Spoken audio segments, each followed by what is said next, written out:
فلأنصرن الحق حتى أنني أسقو على ساداتكم بطعاني. That is actually something that has text. He said, وَعَنْ بَعْضِ السَّلَفِ, and of course, the intent here is the great Imam Muhammad bin Sirin. إِنَّ هَذَا الْعِلْمَ دِينَ فَانْظُرُوا عَمَّنْ تَأْخُذُونَ دِينَكُمْ. He mentions the statement of Muhammad bin Sirin that indeed this affair is deen. So look towards those who you take your religion from. What we understand then from him sealing this initial paragraph with the athar of Muhammad bin Sirin is that what is looked towards is the affair of deen and sunnah and aqidah and methodology, and him being upright upon the haqq, him being fi'lan from Ahl al-Hadith and Ahl al-Sunnah, and him being from Ahl al-Athar, and not just taking from anyone who has plenty or is plentiful in knowledge, for they are many.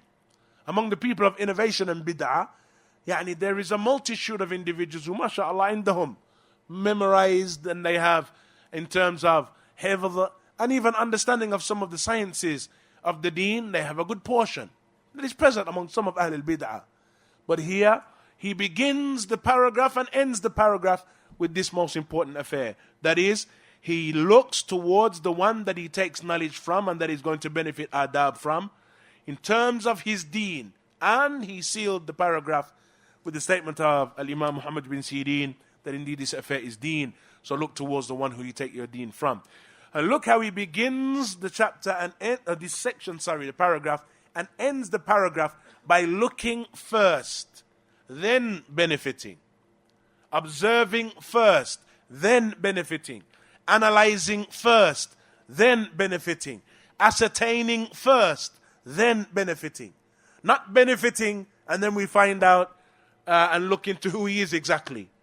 And then we ask around, have you ever heard of Muhammad bin such and such? He's got some nice lessons. But we've already finished a few of his durus, and we're halfway through another one of the books that he is teaching, or another one of his series of lectures. We're already hooked. And so now we're going to ask about him and look into him. And this is one of the problems and one of the illnesses of the internet age. And we mentioned this, ikhwan, in numerous sittings. The internet age is one of taking first, inquiring later. And this is mukhalif, ikhwan. This is in opposition to the advice of the Salaf of this ummah.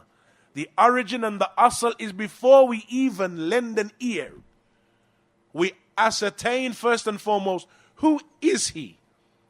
What are his credentials? Who recommends him? Who did he take from? For indeed this ilm, ikhwan, is inheritance, it's mirath. And it is not something, ikhwan, that anyone can take without having inherited it from those who have inherited it. And so that is what we ascertain first and foremost, regardless of how interesting his lectures may be, regardless of how enthusiastic he makes you feel, regardless of how he makes you look at yourself and he makes you consider your sins and makes you consider your own character. Regardless, the origin and the asl is we analyze first, we ascertain first, we look for his veracity first. When that is established, then we take, then we benefit those other things. The effect upon the heart and the effect upon one's deen and character and his maw'idat and what have you. So this issue, ikhwan, he begins this affair of that which is related to the adab of the talib with the shaykh.